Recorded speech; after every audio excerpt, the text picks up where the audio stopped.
Ayan guys, palaka po yan guys, buhay na buhay guys, binenta po sa atin, binili po natin guys, sinuli po nila sa ilog yan guys, kinoriente po nila yan guys, yan po guys, fresh na fresh. Tapos lilinisan na po natin guys yan ng asin guys, yan o, nilinisan po natin, lagyan muna natin ng asin para mamatay, tapos tanggalin natin yung laman loob yan guys, iwan na natin yung paa at ulo niya, magisa po tayo ng luya at bawang, saka natin isunod yung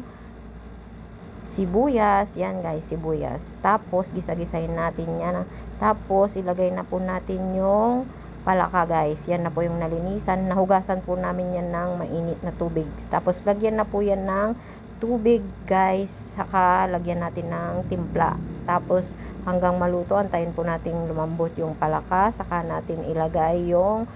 dahon ng ampalaya guys, yan po ang perfect match, masarap na pag haluin guys, yan po, luto na po guys, kain po tayo. Please follow my page, react, comment, and share, send stars na rin guys, thank you. Yan, luto na po guys ang ating tinolang palaka, ang sarap guys nito, perfect talaga. Tapos sinipart ko po yung dahon ng ampalaya.